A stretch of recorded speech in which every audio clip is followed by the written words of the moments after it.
요한계시록 1장 10절부터 20절까지 한 절씩 교독하고 마지막 절은 합독하겠습니다. 주의 날에 내가 성령에 감동되어 내 뒤에서 나는 나팔 소리 같은 큰 음성을 들으니 이르되 내가 보는 것을 두루마리에 써서 에베소, 소마나, 버가모, 두아다리아, 벨라델비아, 라우디에게 등 7교회에 보내라 하시기로.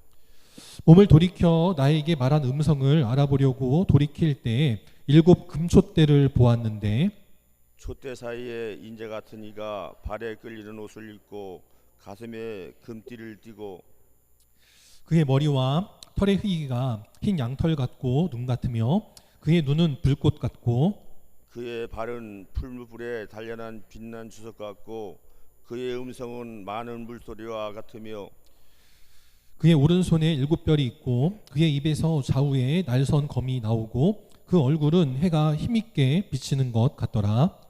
내가 볼 때 그의 발 앞에 엎드려 죽은 자가 시tem에 그가 오른손을 내게 얹고 이르시되 두려워하지 말라 나는 처음이요 마지막이니 곧 살아있는 사람 내가 전에 죽었었노라 볼지어다 이제 세세토록 살아있어 사망과 음부의 열쇠를 가졌노니 그러므로 내가 본 것과 지금 있는 일과 장차 될 일을 기록하라. 다 같이 내가 본 것은 내 오른손의 7별의 비밀과 또 7 금촛대라 7별은 7교회의 사자요 7 촛대는 7 교회니라. 아멘. 옆 사람과 인사합니다. 사랑합니다. 축복합니다. 오늘 시간 주님 앞에 나와 예배드린 우리 성도님들을 주님의 이름으로 환영하고 축복합니다. 이 시간 주님이 계시는 곳에는 생명이 있다. 주님이 계시는 곳에는 생명이 있다라는 제목으로 함께 하나님 말씀 나누도록 하겠습니다. 축구를 하는데요. 남자가 공을 차고 여자가 골을 막는 골키퍼예요. 그럼 남자가 골을 넣을 수 있을까요? 없을까요? 남자가 공을 차고요. 여자가 골키퍼예요. 규격은 정식 축구 골대입니다. 자, 그러면 남자가 골을 넣을 수 있어요? 없어요? 3번 차면 넣을 수 있어요? 없어요?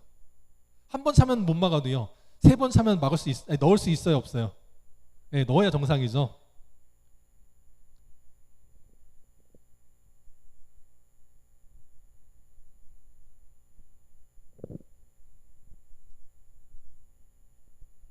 네, 3번을 찼는데요. 3번 다 못 넣었습니다. 축구 해야 돼요? 말아야 돼요? 너무 단호하신데. 자, 이번에는요. 우리나라 이제 씨름대입니다. 태백장사급 씨름대인데 두 선수가 이제 씨름을 하는 거예요. 자, 파란색 선수가 이제 빨간색 선수를 다 넘겼습니다. 저쯤 되면 이제 넘어가야 정상이잖아요. 근데 이 빨간색 선수가 얼마나 허리 힘이 좋은지 다 뒤집어졌는데 그걸 허리 힘으로 버티고 넘기려던 선수가 오히려 자기 힘을 못 이겨가지고 파란색 선수가 진 거예요. 자, 다시 보여드리면 자, 파란색 선수가 이제 시동을 걸죠. 그리고 이제 바깥다리로 넘어뜨렸습니다. 근데 빨간색이 버텨가지고 결국은 파란색이 진 거예요. 이쯤 되면 우리가 저 빨간색이 뒤집어진 상황이 되면 끝났다. 뒤집어지는 순간 끝났다라고 힘을 놓고 넘어지는 게 쉽죠. 아마 저 같아도 저렇게 뒤집어지면 끝났다 생각했을 것 같아요. 그래서 빨간색 선수는 뒤집어졌는데 포기하지 않습니다. 체격도 파란색이 더 커요. 버티고 오히려 그것 때문에 파란색이 넘겨야 돼 더 힘을 주니까 결국은 자기 머리가 땅에 닿아가지고 자기가 지더라라는 거예요. 그러니까 끝날 때까지는 끝난 게 아니다라는 겁니다. 그러면 다시 이제 아까 이 여자 골키퍼를 상대로 골을 못 넣은 이 남자 선수 3번 골을 못 넣었어요. 그게 동영상인데 원래로는 이렇게 응원하던 여자 학생들이 있었더라고요. 여자 학생들이 처음에는 별거 아닌 것처럼 했는데 이 남자가 골을 2번, 3번 못 넣으니까 막 이 야유 소리가 점점 커지는 거예요. 나 이럴 바엔 나 축구 안 할랜다 하기가 쉽지만 이 씨름하고 비교해 보면 이 선수도 포기하면 안 되는 거예요. 공은 비록 못 찼지만 그 공의 강도나 이런 거는 아주 공을 잘 차는 선수더라고요. 방향만 조금 잘못됐을 뿐이지 방향만 조금 조절하면 아주 구석탱이로 골을 잘 넣어가지고 아주 훌륭한 스트라이커 될 수 있는 거거든요. 그러니까 시각의 차이입니다. 3번 못 넣은 게 중요한 게 아니고요. 3번 못 넣었으면 각도를 좀 조절을 하고 힘을 조금 조절하고 다시 한번 할 수 있다, 하면 된다, 해보자 라고 하면 그 다음엔 된다라는 거죠. 우리 영광교회 믿음의 성도들도 때로는 이런저런 어려움도 있습니다. 낙심도 있고 어려움도 있고 절망도 있어요. 특별히 지금 이 시대에 경제적으로 많이도 어렵다 그러고 많이들이 힘들고 어렵다, 뭐 여기저기에서 선생님도 이제 못 해먹겠다, 군인들도 못 해먹겠다, 공무원들도 못 해먹겠다, 이런 소리만 들려옵니다. 하지만 주님이 계시는 곳에는 뭐가 있다고요? 생명이 있어요. 우리 믿음의 성도들도 끝까지 낙심하지 말고 포기하지 말고 믿음으로 나갈 때 하나님의 귀한 일들이 일어나가는 믿음의 역전승을 이루는 생명의 주인공들이 될 수 있기를 바랍니다. 그래서 우리는 무엇을 알아야 되느냐? 오늘도 하나님은 우리에게 보여주신다라는 거예요. 사도 요한은 나이도 많았습니다.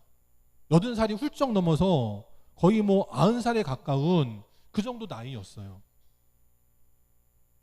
제가 이제 노아속회 하는데 노아속회 가끔씩 보면요, 재밌을 때가 있어요. 서로 말씀들을 다 따로따로 하셔.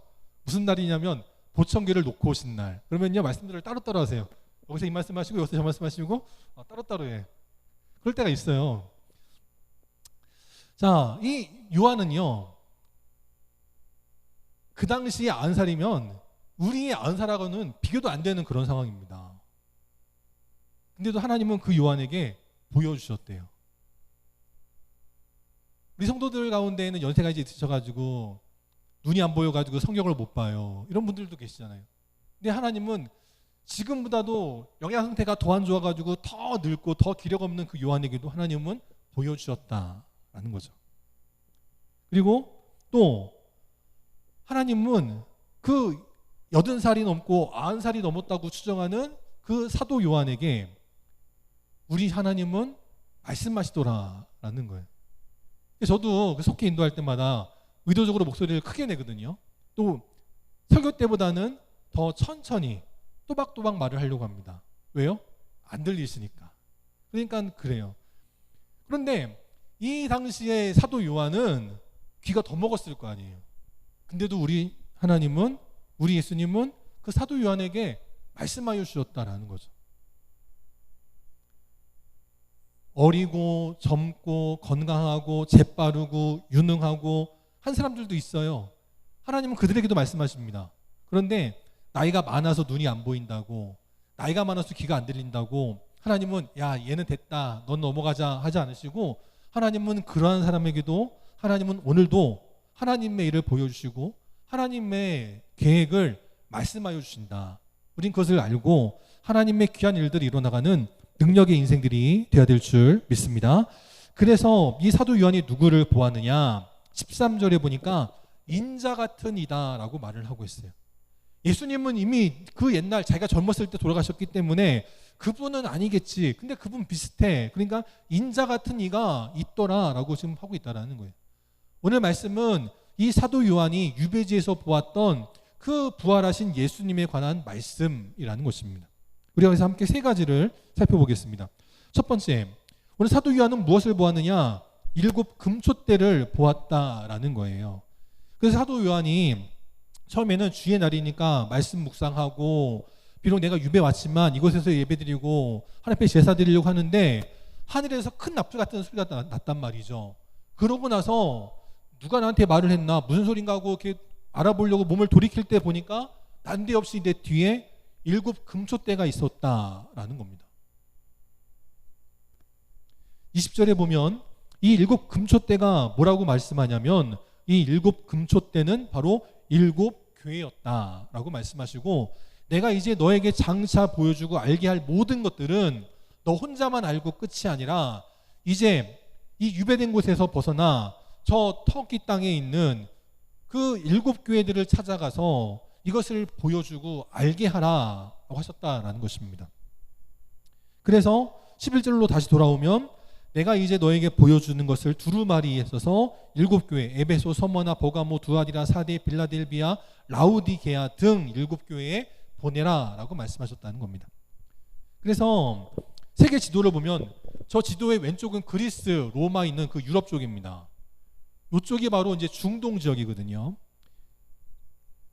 여기 보면 그 왼쪽 귀퉁이에 반모섬이라는 곳에 이 사도 요한이 유배가 된 겁니다. 그러고 나서 이 유배된 곳에서 이 바닷길을 벗어나가지고 튀르키예 지역, 터키 지역으로 가가지고 에베소, 서머나, 버가모, 두아디라, 사데, 빌라델비아, 라오디게아 이렇게 7교회에게 복음을 전하라는 거예요. 이게 뭐냐면 그 당시에 발달된 길들이 있잖아요. 우리도 호국로가 있고 그렇잖아요. 그러면 호국로를 따라가다 보면 그 나오는 동네들이 있습니다. 그것처럼 오늘 하나님도 예수님도 그 길을 따라서 난 교회들마다 이 놀라운 비밀의 소식을 전해주어라 라고 말씀하셨다라는 거예요. 그리고 아까 보았던 이 11절 말씀에 보면 라오디게아 등이라고 하셨잖아요. 그러니까 정말 7개만이라는 뜻이 아니고 이 7개로 대표되는 이 땅의 지상의 모든 교회들에게 이 하나님의 비밀을 알게 하라는 것입니다.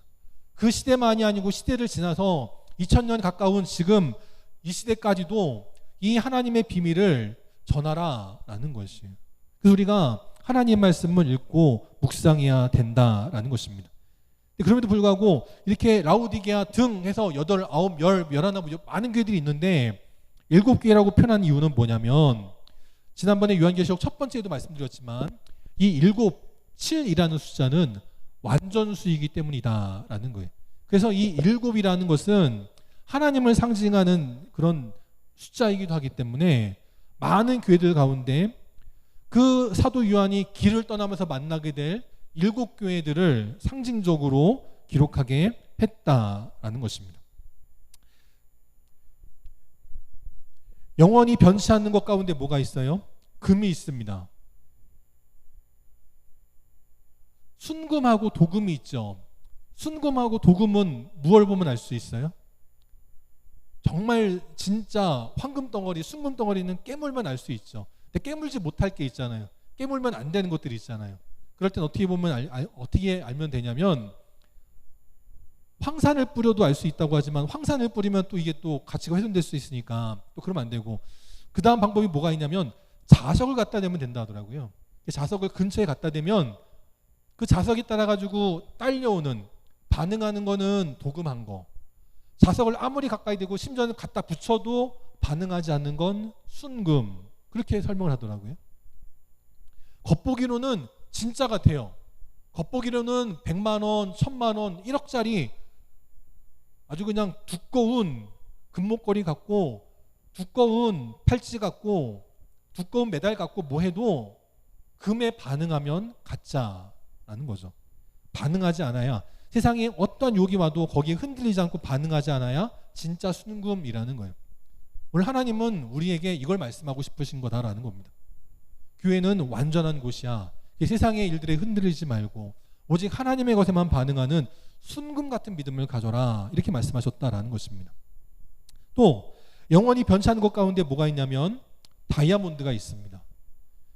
젊은이들이 프로포즈 받을 때 가장 받고 싶은 것 가운데 하나가 다이아몬드잖아요.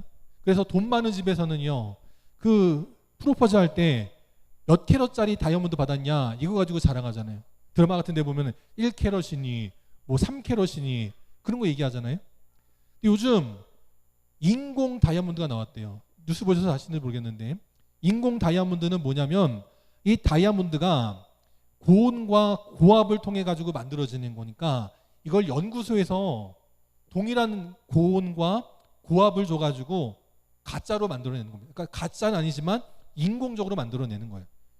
그래서 성분도 겉보기도 진짜 다이아몬드하고 똑같은데 오랜 세월에 걸쳐서 만들어진 게 아니고 연구소에서 공장에서 삽시간에 순식간에 만들어낸 게 인공 다이아몬드라는 거예요. 그래서 어떤 거는요 70%, 어떤 거는 심지어 90% 할인된 가격에 살 수 있다라고 하더라고요. 그래서 이게 아무리 전문가가 봐도 구분을 하기 힘들 정도라는 거예요. 그러니까 세상에 이런 인공 다이아몬드가 많다라는 뉴스를 봤습니다. 그러면 교회도 마찬가지라는 거죠. 교회에도요 십자가만 달았다고 교회가 아니라는 거예요. 교회도 진짜 교회가 있고 가짜 교회가 있습니다. 성도도 진짜 성도가 있고 가짜 성도가 있고요. 목사도 진짜 성도가 있고 가짜 목사가 있다라는 거예요.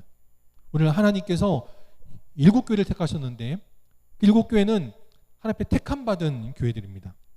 우리 영광교회도 하나님 앞에 택함받는 교회, 택함받는 성도, 택함받는 목사가 되기를 바랍니다. 그래서 겉보기에는 그럴싸해 보이지만 하나님 보시기에는 너는 인공 다이아몬드구나, 그렇게 버림받는 인생들이 아니라 하나님 앞에도 인정받고 세상의 사람들에게도 좋은 소문나는 복된 교회와 복된 성도들이 될 수 있기를 바랍니다. 또 오늘 하나님께서 교회를 가르치실 때 뭐라고 말씀하셨냐면 금촛대다라고 말씀하셨어요. 그건 뭐냐면 우리 교회는 빛을 발하는 존재여야 한다라는 거죠. 교회인데 우리끼리만 그냥 즐거워, 우리끼리만 행복해, 우리끼리만 구원받아, 그 세상에서는 있는지 없는지도 몰라, 그럼 안 된다는 거죠.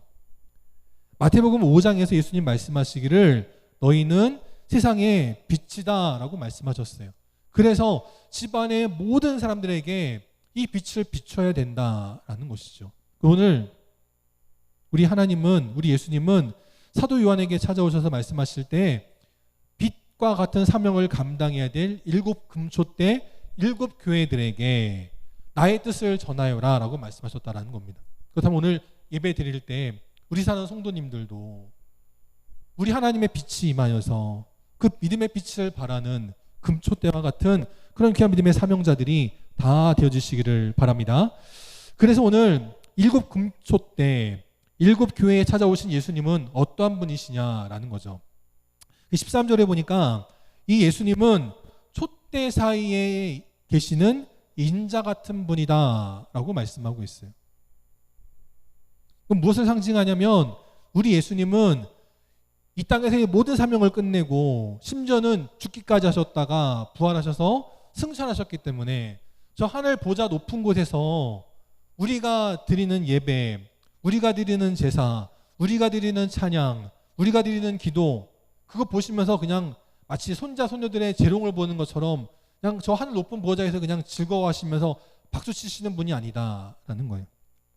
우리 예수님은 지금도 이 땅 가운데 내려오셔서 촛대, 교회 그 사이사이를 다니시면서 그 교회와 함께 하시고 성도와 함께 하시는 분이다, 이걸 말씀하고 있다라는 거죠. 그래서 마태복음 28장에도 보면 예수님께서 부활 승천하실 때 내가 너희에게 분부한 모든 것을 가르쳐 지키게 하라, 내가 저 하늘 높은 천국에서, 천국 보좌에서 너희를 항상 지켜보리라 라고 말씀하지 않으시고 이제 막 하늘로 올라가시는 예수님이 뭐라 말씀하시냐면 내가 세상 끝날까지 너희와 항상 함께 있으리라 라고 말씀하셨다는 거예요. 지금 하늘로 올라가시는 분이 야 내가 너희 항상 있을게, 내가 너희에게 전한 거 끝까지 가르쳐 지키게 해라, 그게 말이 됩니까? 내가 올라가서 두 눈 똑바로 뜨고 볼 거야, 내가 맡겨진 사명 잘 감당해, 그렇게 말씀하셔야 맞는데 예수님은 하늘 높은 곳에 올라가시면서 내가 너희와 세상 끝날까지 함께 있으리라 라고 말씀하셨다는 거예요. 그래서 정말 이 말씀대로 30년, 40년, 50년이 지난 뒤에 사도 요한에게 찾아오셔서 내가 촛대 사이, 교회 사이들마다 다니며 너희와 함께하고 있다, 지금 예수님이 그걸 말씀하고 계신다라는 겁니다. 그러면 우리 예수님은 그럼 교회들만 찾아다니시냐? 아니라는 거죠. 마태복음 18장 20절에도 보면 내 이름으로 모인 곳이라면 어디든지 간다는 거예요. 교회에도 가고 선교회도 가고 속회도 가고 심지어는 사업장도 가고 직장도 예수님 이름으로 모인 곳이라면 어디든지 가겠다는 거예요. 근데 그게 2-3 사람이라 할지라도 내 이름으로 모여있기만 하면 내가 그들 중에 함께 있겠다라고 예수님이 말씀하시더라라는 거죠. 그래서 오늘도 우리 예수님은 지금도 우리와 함께하고 계십니다. 우리 교회에 계시고 옆에 있는 군탄교회에 계시고 옆에 있는 다른 교회에 계시고 여러분이 일하시는 모든 자리마다 심지어는 논에 계셔도 밭에 계셔도 우리 주님이 함께하고 계신다라는 것을 잊지 마시고 늘 믿음으로 살아가는 귀한 인생들이 되시기를 바랍니다. 우리 예수님이 그러면 어떤 모습으로 계시느냐, 오늘 사도 요한이 굉장히 자세하게 적고 있습니다. 첫 번째, 우리 예수님은 먼저 옷을 입고 계시는데 그 옷이 발에 끌리는 옷이다라고 기록이 되어 있어요. 13절에 보니까 촛대 사이에 인자 같은 이가 발에 끌리는 옷을 입고 계셨다라고 말씀합니다. 이 발에 끌리는 옷이다라는 말이 히브리어 언어 가운데 또 어디 나오냐면 많이들 나오지만 특별히 요한계시록 7장에도 보면 장막을 치셨다라는 그런 구절이 나와요. 여러분 그 농막 같은 거 지으시거나 주차장 같은 거 이렇게 지으실 때 보면 알지만 첫 번째는 뭐래요? 골조를 세우죠. 기둥을 세우죠. 그 다음에 어떻게 해요? 막을 씌우잖아요. 그 막을 씌웠다. 이게 요한계시록에서는 쳤다라고 표현된 거고요. 오늘 이 요한계시록 이 2장에서는 뭐라고 기록되어 있냐면 1장에서는 뭐라고 기록되어 있냐면 발에 끌린다라고 표현한 거예요. 저도 지금 가운 입고 있는데 이 가운은요 행동하기 편하라고 좀 약간 짧거든요. 그런데 원래 제사장들이 입는 옷은 어떠냐면 저 발 부분을 보면 아시겠지만 발에 끌리게 되어 있습니다. 그러니까 행동하기는 굉장히 불편하죠. 저도 이 가운 입고 계단 오르다가 이 밟혀가지고 휘청휘청한 적이 있어요. 그래서 사실 지금은 행동하기 편하라고 이렇게 짧은 옷을 입지만 원래 성경대로 하려고 그러면 저렇게 발을 완전히 덮은 마치 장막을 치듯이 텐트를 치듯이 발에 끌리도록 땅바닥을 쓸고 다닐 정도로 길게 옷을 입어야 된다라는 겁니다. 그러니까 예수님이 발에 끌리는 옷을 입었다라는 것은 제사장의 옷을 입었다라는 것과 마찬가지라는 거예요. 우리 예수님은 어떤 분이시냐? 우리의 모든 죄를 사해 주시는 영적인 제사장이다. 이걸 말씀하고 있다는 것입니다. 또 이 발에 끌리는 옷을 입었다는 것은 뭐냐면 우리가 중세시대 영화 때 같은 데서 자주 보는 것처럼 왕의 망토와 같다라는 거예요. 그 왕은 항상 갈 때마다 망토를 이렇게 두르고 다니죠. 그러면 시중들이 꼭 뒤에서 그 망토를 이렇게 들고 따라갑니다. 이처럼 우리 예수님은 발에 끌리는 옷을 입었다는 것인데 이게 또 무엇을 상징하냐면 우리 예수님은 왕과 같은 권세를 가지신 분이다라는 거예요. 그래서 성경이 또 뭐라고 기록되어 있습니까? 너희는 택하신 족속이요 거룩한 나라요 왕 같은 제사장들이다라고 말씀했잖아요. 바로 예수님이 왕이시요 제사장이다. 우리가 주님께 나아가면 우리의 모든 문제가 풀리고 우리의 모든 죄가 사함받고 왕 되신 우리 예수님께서 우리 삶의 모든 문제들을 하나하나 풀어가시는 권세를 가지시고 우리를 도와주신다. 이걸 말씀하고 있다라는 것입니다. 두 번째, 예수님이 어떤 모습으로 나타나셨냐면 13절에 보니까 가슴에는 금띠를 띄었다라고 기록이 되어 있습니다. 원래 예수님은 어떤 분이시냐면 이사야서 53장에 예언된 것처럼 그분은 흠모할 만한 아름다운 것이 없는 분이라고 기록이 되어 있어요.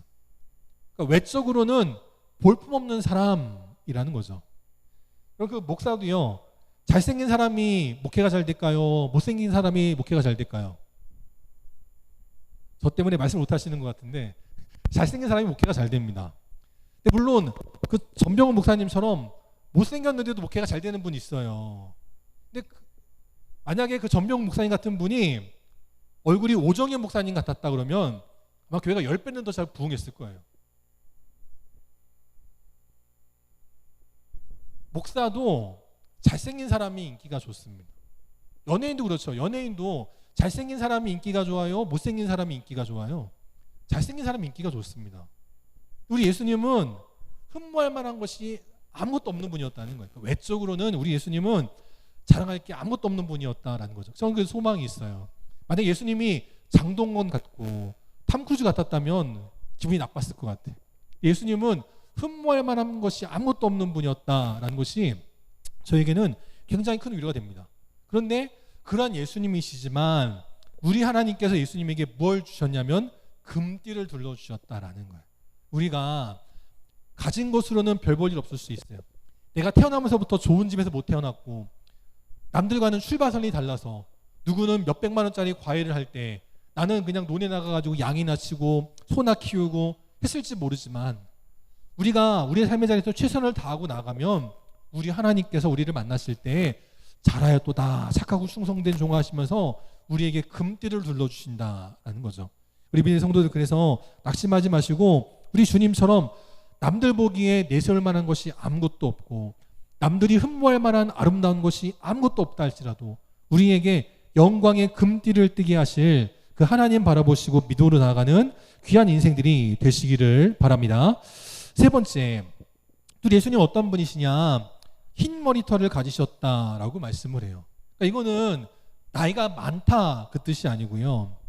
무엇을 상징하냐면 잠언 20장 29절에 나오는 것처럼 늙은 자의 아름다움은 백발이다 라고 하는 것처럼 우리 주님에게 영광이 있다라는 뜻이다라는 거예요. 또 네 번째, 예수님의 눈은 어떠냐? 불꽃 같은 눈이다 라고 기록이 되어 있다는 거죠. 여러분 손자 손녀들 눈망울 보면요, 그 흰자가 하얘요? 아니면 누리끼리예요? 여러분 어린 손자 손녀들 눈 보면 그 눈동자 이 흰자가 누리끼리예요? 아니면 하얘요? 하얗죠. 심지어는 하얗다 못해 그 밑에 있는 이 동공 때문에 그 하얀 흰자애가 심지어는 까맣게 보일 정도예요. 그 정도로 애들이 하얗습니다.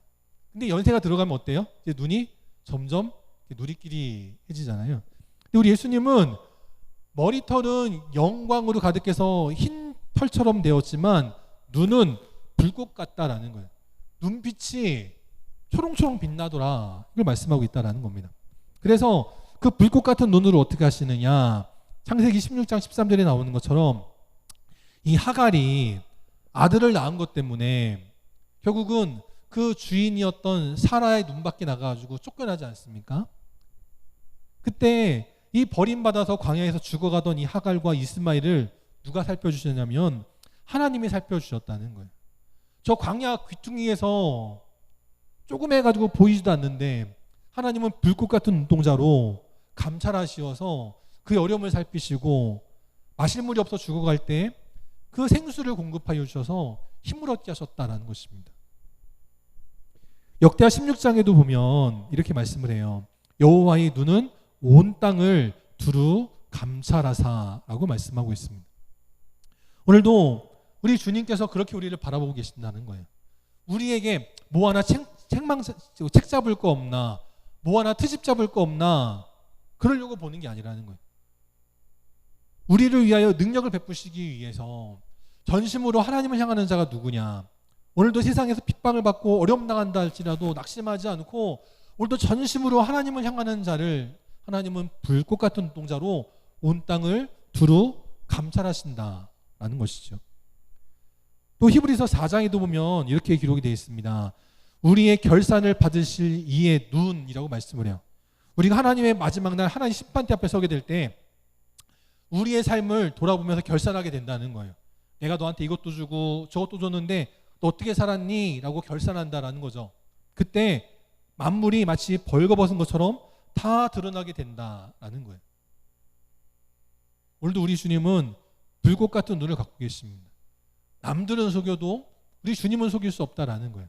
그래서 그 불꽃 같은 눈을 가지신 우리 주님 앞에 책 잡히고 트집을 잡히는 인생들이 아니라 오늘도 우리의 약한 문 아시어서 능력으로 채워주시고 우리의 모가난 부분은 은혜로 다듬어 주셔서 주님의 온전한 형상을 이뤄나갈 수 있는 그런 기하고도 복된 인생들이 되시기를 바랍니다.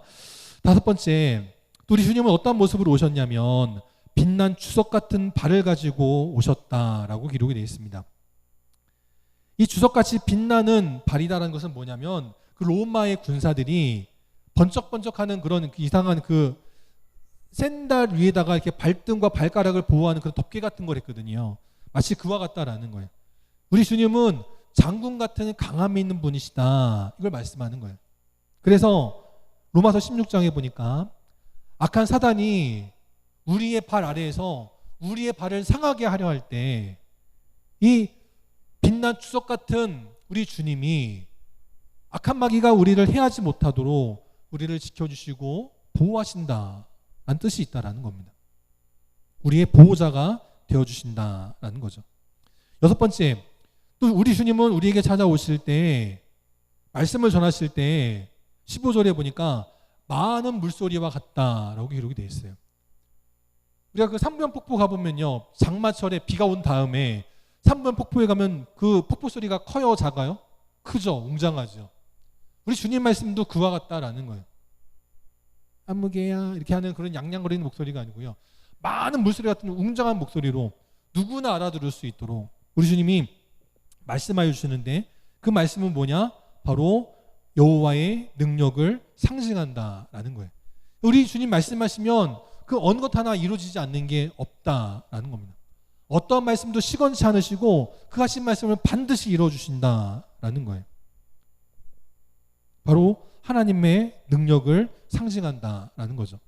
우리가 예배드리지만, 목사가 이 자리에서 설교하지만, 이 목사가 전하는 이 설교 위에 하나님의 많은 울소리 같은 능력의 메시지가 담겨져서 그 말씀이 여러분들에게 전해져서 우리 산성도들이 잠을 깨고 영적인 나태에서 일어나고 교회 부흥을 위해, 하나님의 나라를 위해 힘차게 나아가는 그런 겨우도 복된 인생들로 깨어날 수 있기를 바랍니다.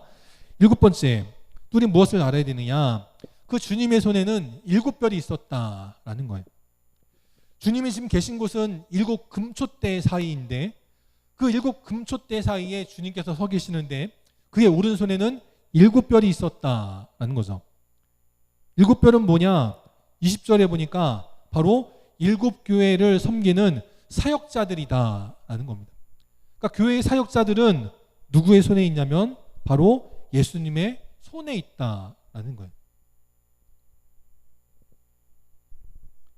그래서 악한 마귀는 오늘도 우리를 밀가부르듯 하려고 우리를 책 잡을 것만 이렇게 바라보고 있는데, 우리 주님은 어떻게 하느냐? 우리의 믿음이 떨어지지 않도록 우리를 위해서 기도하시고 우리를 붙들어주고 계신다라는 거예요. 그래서 그 많은 선배 목사님들도 그러시더라고요. 목회는 목사가 하는 게 아니야, 그렇게 말씀들을 하세요.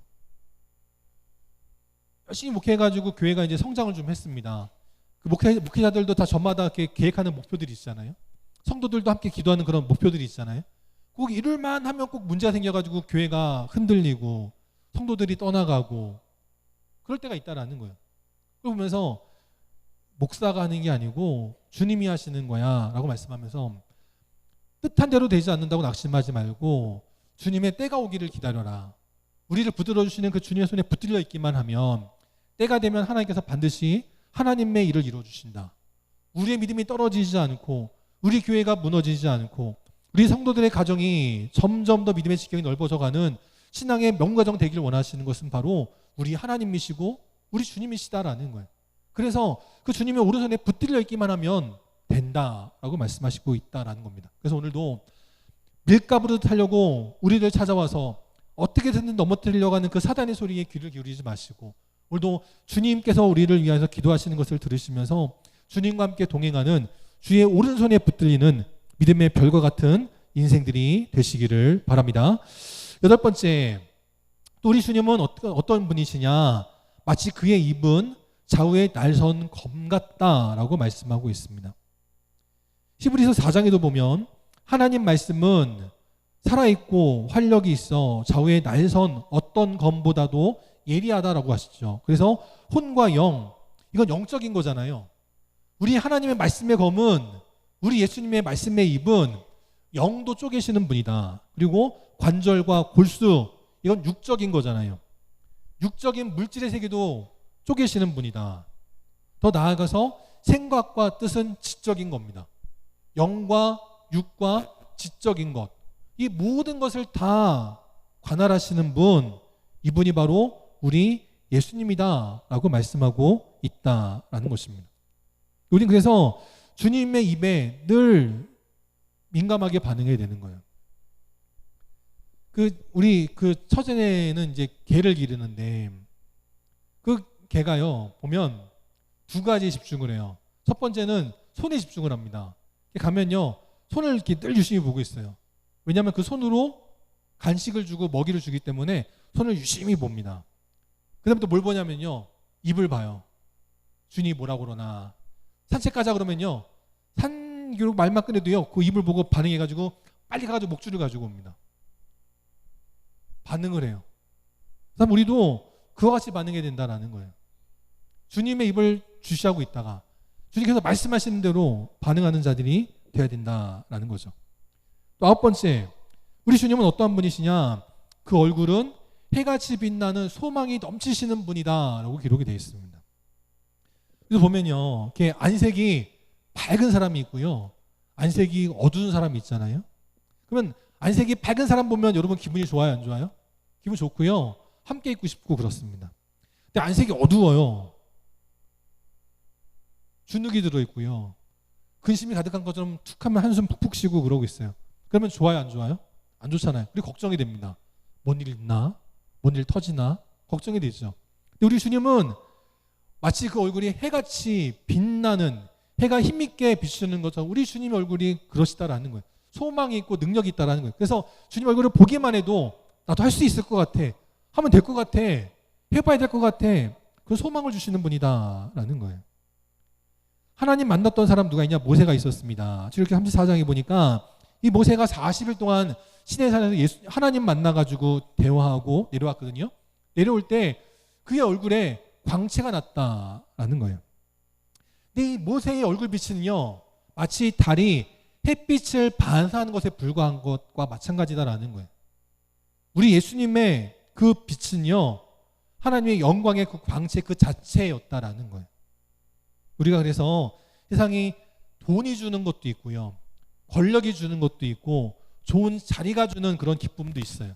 우리는 그런 것에만 만족하는 것이 아니고 주님의 얼굴을 배울 때 그 얼굴에서 나오는 해같이 힘있게 비치는 그 소망의 빛을 발견하고 주님과 동행하여 나아갈 때 우리가 지금은 흙에 속한 자의 형상을 입고 있지만 나중엔 주님처럼 하늘에 속한 자의 형상으로 갈아입는, 옛사람의 구습을 줬는 옛사람의 옷을 벗어버리고 이젠 주님과 함께 새 사람으로 거듭나는 믿음의 인생들이 되시기를 바랍니다. 세 번째, 마지막으로 우리 주님 어떤 분이냐? 생명의 열쇠를 가지신 분이다라는 거예요. 이 사도 요한이 뒤를 돌이켜보니까 처음에 인자 같은 이가 있었습니다. 예수님 같은데 누구지? 자세히 보니까 예수님이에요. 그래가지고 17절 그의 반응은 뭐냐면 그의 발 앞에 엎드러져 죽은 자같이 됐다라는 거예요. 왜냐하면 예수님이 그 옛날에 이미 죽으셨잖아요. 또 부활 승천하셨잖아요. 지금 이 땅에 안 계시는 분인데 그분이 지금 내 눈앞에 나타나니까 우리말로 하면 귀신이 나타난 거예요. 너무 무서워서 혼비백산한 겁니다. 그러니까 지금 죽은 자같이 엎드러졌다. 이게 어려운 말로 기록돼서 그렇지 실제 쉽게 말하면 쓰러졌다 이거예요. 쓰러졌다. 그러니까 예수님이 어떻게 반응하시냐면 오른손을 얹으시고, 그래서 진짜 사람의 이 손길이 닿은 것처럼 온기를 느끼게 한 다음 두려워하지 말라라고 말씀하는 겁니다. 그리고 뭐라고 말씀하시냐면 나는 처음이요 마지막이다. 마치 우리 하나님 말씀하신 것처럼 우리 예수님도 알파와 오메가가 되신다라고 말씀하시고 18절에 보니까 내가 전에 죽었었지. 너도 알잖아. 내가 십자가에서 죽을 때 내 어머니를 너에게 맡기지 않았냐. 내가 죽었었잖아. 근데 이제는 살아있다라는 거예요. 어떻게 살아나게 되었느냐? 우리 주님에게는 사망과 음부의 열쇠가 있다라는 거예요. 그래서 누군가를 죽게 할 수도 있고 누군가를 살게 할 수 있는 생명의 열쇠가 있기 때문이다라는 거예요. 그리고 이 만세반석 되시는 예수님 위에 교회를 세우시겠다. 그래서 음부의 권세가 결코 이기지 못하리라. 우리가 이 땅에서는 비록 죽음의 순간이 있지만 그 다음에는 영생이 기다리고 있다는 거예요. 악한 마귀가 우리의 육신의 생명은 끊어버릴 수 있을지 몰라도 우리 영혼의 생명은 결코 끊지 못한다라는 거예요. 우리는 죽음 이후에 천국이 기다리고 있는 소망의 존재들이라는 것입니다. 우리는 그래서 나는 약하지만 주님에게는 능력이 있습니다. 우리에게는 소망이 없지만 주님에게는 소망이 있어요. 이것 붙들고 나아가시는 귀한 인생들이 되시기를 바랍니다. 지금도 많은 사람들이 유럽으로 여행을 가죠. 유럽으로 여행을 가면 꼭 보는 것 중에 그 나라들마다 있는 성당을 찾아갑니다. 이 성당은 독일에 있는 쾰른 대성당입니다. 아주 유명한 성당이에요. 엄청난 크기를 자랑하는 대성당입니다. 그래서 많은 관광객들이 독일 쾰른에 가면 저기를 꼭 가봐요. 그 안에 들어갑니다. 사진을 찍어요. 그런데 그 대단한 성당이 하나님 앞에 기도하고 예배드리고 천주교니까 뭐 미사를 드리고 그런 사람은 없어요. 뭐예요?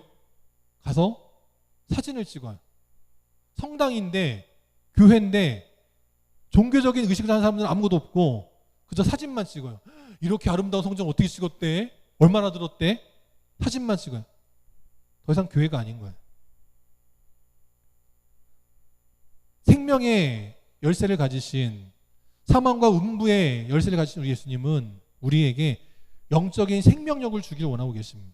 그저 박제화 돼가지고 박물관처럼 돼가지고 많은 사람들에게 그저 관광의 거리가 되는 그런, 살아있으나 죽은 자 같은 그런 교회가 아니라, 이곳에 오는 이들마다 사진 찍기에 급급한 게 아니라 하나님 앞에 꿇어 앉아서 기도하고 하나님 앞에 음성을 듣기를 원하고 하나님 뜻에 헌신하기를 원하는 믿음의 사명자들이 세워지는 교회가 되기를 원하신다라는 거예요.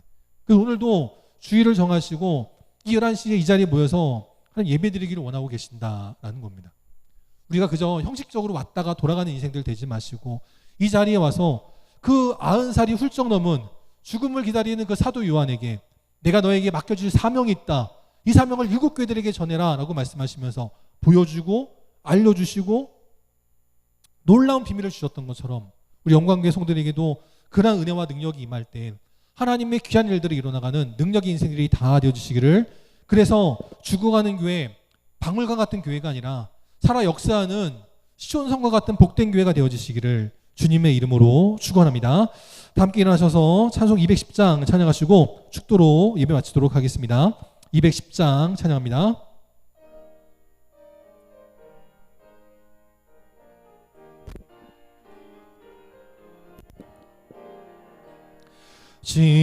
지온성과 같은 교회, 그의 영광 한없다.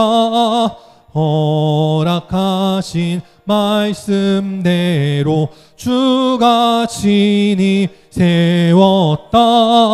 반석 위에 세운 교회, 흔들 자가 누구랴. 모든 원수 애워싸도 아무 근심 없도다. 생명샘이 솟아나와 모든 성도 마시니 언제든지 흘러넘쳐 부족함이 없도다. 이런 물이 흘러가니 목마를 자 누구랴. 주의 은혜 풍족하여 넘치고도 넘친다. 주의 은혜 내가 받아 시온 백성 되는 때, 세상 사람 비방해도 주를 찬송하리라. 세상 헛된 모든 영광 아침 안개 같으나 주의 자녀 받을 복은 영원 무궁하도다.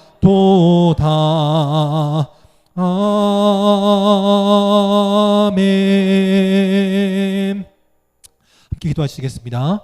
지금은 우리 주 예수 그리스도의 은혜와 하나님 아버지의 끝이 없는 사랑하심과 성령님의 함께 하시고 교통하시고 위로 인도하심이 오늘도 살아있으나 죽은 자같이 되지 않고 또 존재하나 마치 박물관 같은 그런 교회가 되지 않기를 원하며, 오늘도 생명의 열쇠를 가지신 주님 앞에 나와 우리의 영혼을 깨우고 우리의 육신을 깨우고 우리의 생각을 깨워 하나님의 귀한 사명 잘 감당하는 사도 요한과 같이 끝까지 주님 앞에 충성하여 하나님의 일을 이뤄나가길 원하는 우리 모든 영광의 성도들과 그 가정과 일터와 직장과 사업장 위에, 또 사랑하는 믿음의 자녀들 머리 위에, 또 주님 앞에 나와 함께 예배드리기를 원하지만 건강이 허락지 않고 또 사정이 허락지 않아 나오지 못한 모든 안타까운 심령들 머리 위에, 또한 나라를 지키는 국군 장병들 위에, 오늘도 열심히 일하고 있는 우리 모든 공무원들과 또 우리 모든 의료진들 위에 이제로부터 영원까지 함께 계시기를 간절히 축원하옵나이다. 아멘.